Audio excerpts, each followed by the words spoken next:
All systems go. Clear for liftoff.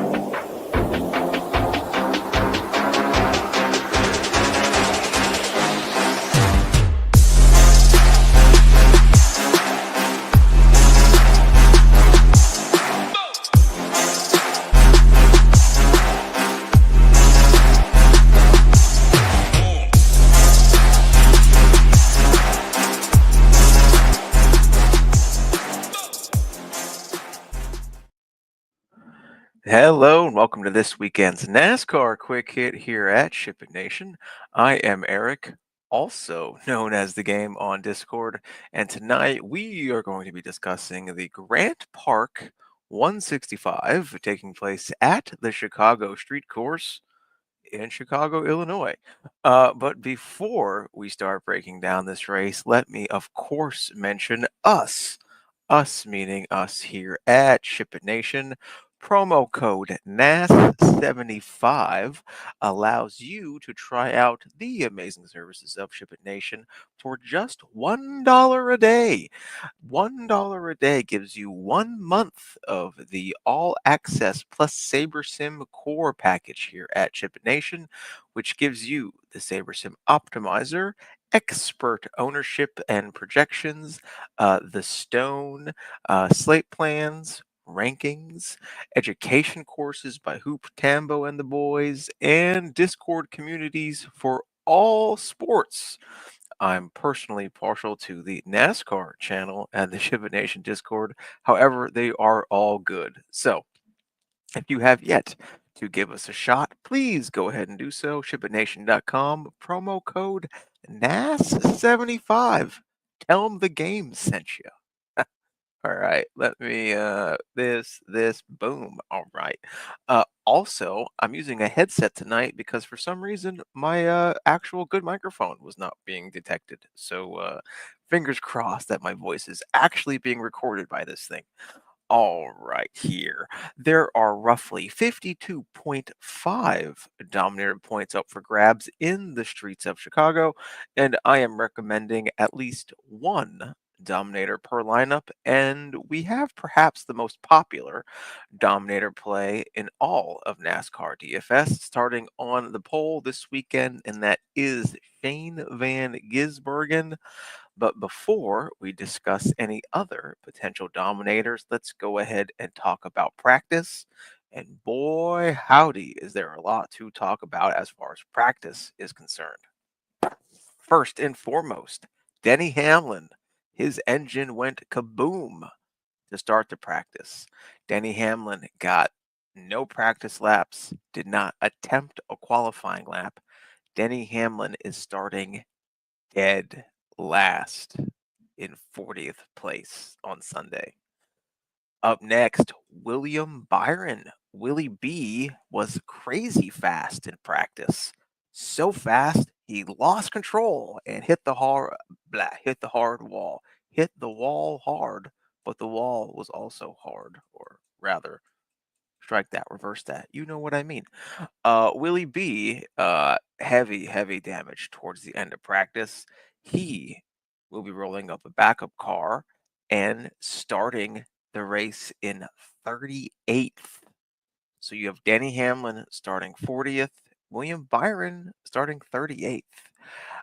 Next up, Noah Gragson. He broke a toe link during qualifying. So he got a qualifying lap in and then broke a toe link. So he will be being he will likely go to the rear of the field on Sunday, but he will be credited from his original starting position, which is important. Next up, Alex Bowman broke a toe link. He will be starting from the rear of the field on Sunday. But much like Noah Gragson, he will also be being scored from his original starting position. Next up, Chase Elliott got into the wall hard during practice and did not attempt any qualifying laps. And because of that, he will be starting 39th on Sunday. So you have Denny Hamlin 40th, Chase Elliott starting 39th, and William Byron starting 38th. all heavy hitters.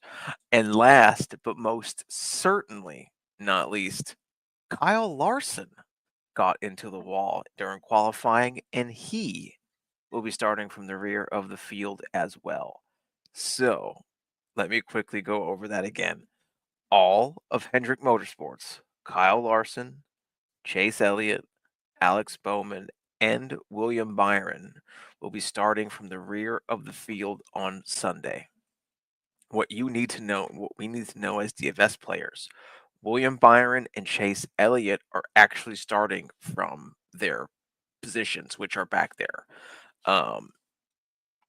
Quickly scroll down here. William Byron is starting 38th. Chase Elliott is starting 39th. Larson will be credited from the 14th starting position, and Bowman will be credited from the 11th starting position. Because of that, in my opinion, that makes them pretty much impossible to play in cash games, in small field GPPs, 20 max, 3 max, stuff like that. I would only consider playing Bowman, Larson, or Noah Gregson in 150 max GPPs just because they have a mighty, mighty, mighty hill to climb on Sunday. Let's see here. That's all for the practice notes. And now let's move on to our Dominator discussion. Moving on for practice to our potential Dominators, and I think two SVG or two not SVG is the biggest question we as DFS players are facing concerning this slate. The many, many, many talking heads of NASCAR DFS will all come on the YouTube shows, myself included, and tell you what a amazing potential Dominator play SVG is on Sunday. And we're not wrong. They're not wrong. I guess in that instance, I'm not wrong. SVG is absolutely set up for a smash of a day on Sunday. Is he the best road course driver in Cup right now? Sure. Is the Chicago street course right up his alley? Absolutely. Is he the most expensive driver on the slate? Yes. Is he the most expensive driver by a pretty wide margin? Yes. He is 1,200, and I think 1,200. He's 12,000, and I think the next most expensive, is Larson at 10.5. And with his issues, he's kind of unplayable, at least if you're not playing 150 maxes. Then you have Seabell at 10.2. That's what, 13 or $1,800 less than SVG. That's a big price tag for SVG. And for only 52 Dominator points, you need him to dominate. And we all know, I shouldn't say we all know. If you're brand new to this, you don't know. But this is NASCAR DFS. This is a street road course race, only the third one ever at this track. And anything can happen. SVG could very easily run into mechanical issues. Very easily and fall out of this race. SVG can very easily get caught up in someone else's accident and fall out of the race. SVG could have a slow pit stop and get mired in traffic somewhere between stage 2 and 3. There are a lot of different ways for the day to go wrong for SVG tomorrow. So that's something for everyone to think about because, like I said, all the talking heads are going to tell you what an amazing play he is. And he is. But we all know things can go wrong. So if you don't play SVG as your potential Dominator, Who could you play instead? Well, we have a few different options, and they're all pretty budget friendly. Michael McDowell, he's a fantastic road course racer. He was good in practice, only 8,300. Don't mind taking a chance on him. Tyler Reddick, he's awesome at road courses. Awesome. 9,800? Sure. Why not? Ty Gibbs, folks, when I ran the stats for the Chicago Street Course, just for the Chicago Street Course this week, he was my number one player. He's the number one driver ranking I had was Ty Gibbs. Now, there's only 2 races. This is the third at the Chicago Street Course. But there's a reason why Ty Gibbs is 9,300 when most weeks he's, in the 7s or 8s. Would not surprise me at all to see Ty Gibbs win on Sunday or at least have a very strong day. And Chris Bell, 10-2. Was not great in practice. I don't care. It's Chris Bell. He's amazing at road courses. No problem taking a shot. But again, SVG is everybody's favorite Dominator play, including Vegas. I mean, look at the Vegas odds to win. SVG's plus 140. And who's next? Plus 800 for Michael McDowell and Tyler Reddick, at least as of this recording. So I think everybody and their brother will be playing SVG tomorrow. And I think that's a chance for us to get different. So let's see here. Do I have any other notes? I don't. So now let me just go over kind of the rest of the field quickly. I'm not going to spend too much time on any one driver. Carson Hocevar, surprising, fast in practice, backed it up with a great qualifying effort. He frightens me. Not because I don't think he's talented. I think he will win this season. If Recce is going to get any kind of payback on Hocevar this season, it's going to be at a road course, in my opinion, or a short track. And since road courses are now, we have Chicago this week, we have Sonoma next week. I kind of think that storyline of NASCAR is going to end, I think. So I like Hocevar if he can stay off of other drivers' bumper. I think he'll be in for a good day. I just think drivers will use the Chicago Street Course to exact their revenge on young Hocevar on Sunday. Chase Briscoe, that was super surprising. I don't expect him to stay up there at all on Sunday. Kyle Busch. I don't think Kyle Busch is going to win at the Chicago Street Course. Could he? Absolutely. Do I think it's going to happen? No. Am I surprised that his odds are plus 1,800? Yes. Ryan Preece, he's been great. I don't think he'll be good here. Chris Buescher, love Chris Buescher. Top 10 machine on road courses. Ty Gibbs, we speak about. Austin Dillon, I ran his projection. He's god-awful. He's a X off the player book for me. Bowman, like I mentioned earlier, it's hard to play him in anything other than 150 maxes because of the penalty. Not penalty, but because of the broken toe link and going to the rear of the field. Logano, this is the kind of race that Logano would somehow sneak a top 5 or a victory, but his practice was awful. He's been awful the past 2 times he's here. I can't really recommend playing him. Chris Bell, we spoke about. Larson, again, it's hard to play him in anything other than 150 max contests. Brad K, I think Keselowski will get some ownership tomorrow. He was decent in practice.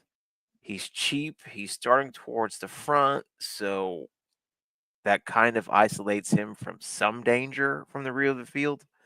But he's been so trash this year that I shouldn't say trash. He's had such trash finishes this year that it's really hard for me to recommend him.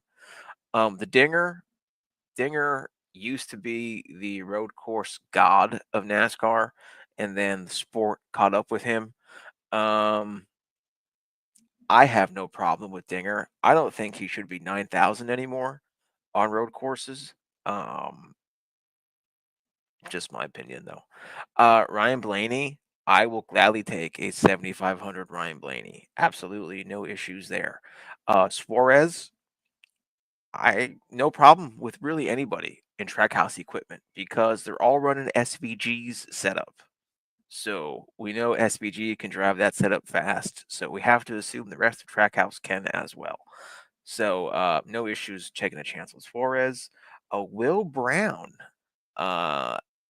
he is Australian V8 supercar driver a la Shane Van Gisbergen. No issues taking a chance on him. 7,300. He doesn't have the fanfare that SVG had when SVG made his start from Australia, but he's still a hell of a driver. So no issues there. Todd Gilliland, that's going to be a pass from me, dog. Riley Herbst, pass from me, dog. Ross Chastain, no problem with him. Just like Suarez, he's in the same setup as SVG, so I'll take a shot. Cole Custer, Noah Gregson, like I mentioned with Bowman and Larson, hard for me to recommend playing Gregson because he will be going from the rear of the field. And he's notoriously not good at road courses. He was decent in practice, but nothing that I can recommend playing. John Hunter, he's been positive lately, but I don't know if I can see him pulling one out of his butt here. Zane Smith, that's going to be hard for me. Austin Cindric, yeah, I have no problem taking the shot on Cindric. As I mentioned before, many times, at least a couple times this season, he is a former road course racer in the Trans Am Series moons ago, so no issues there. Justin Haley. Justin Haley's teammates start second and third, and Justin Haley starting 28th. What does that tell you? Josh Berry, it's a no from me, dog. Austin Hill, I would take a shot on Austin Hill if he was not in the third RCR car. The main two RCR cars are fairly dog water. I shouldn't say dog water. Kyle Busch has had some solid runs this season. You just can't win. But when the third RCR car rolls out, it's never really like a beacon of dominating performances. So I can't recommend Austin Hill. Josh Bilicki, he's cheaper than dirt, but I think he'll probably finish super in the back. Yeah, no, I can't even recommend it at all. Ricky Stenhouse, no interest in him. Catherine Legg, no interest in her. Sorry, Catherine. Eric Jones, no issues with Eric Jones. Not the best in practice, but he has had some very strong runs recently, which is more than what Eric Jones can say for the past couple seasons. Right? He's strung together a few solid performances. So no problems taking a shot on Eric Jones. Cody Ware.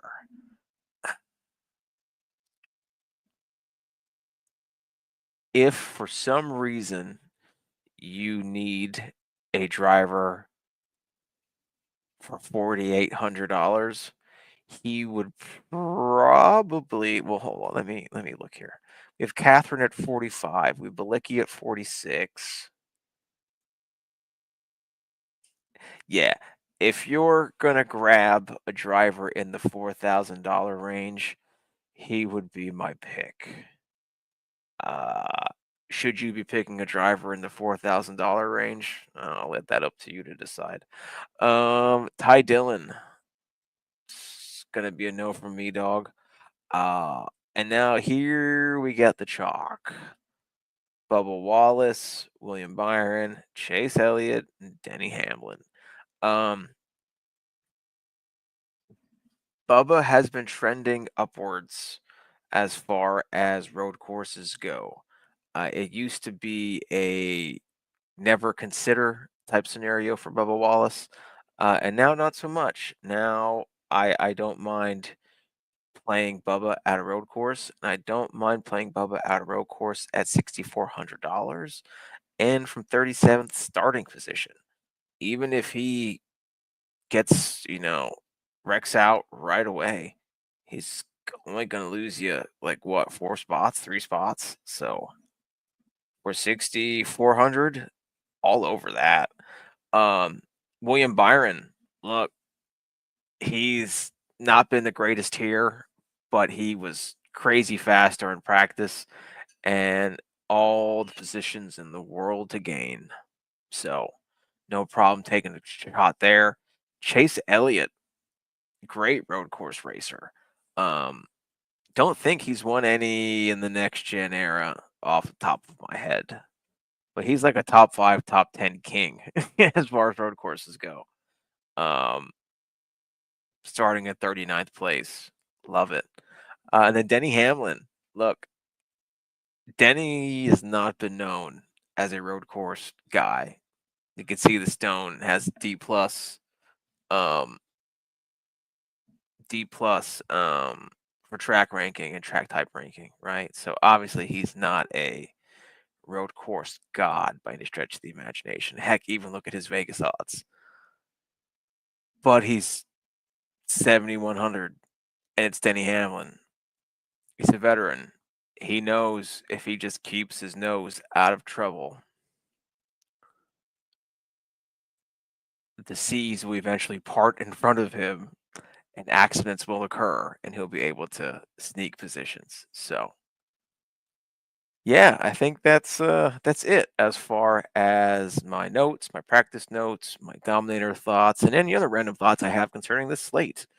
Shout out to This Cup of Coffee, who has me more energized than normal during these quick hit videos. So yeah, that's it for me. I'm going to finalize projections and slate plan and all that fun stuff now, and then get everything posted as quickly as possible.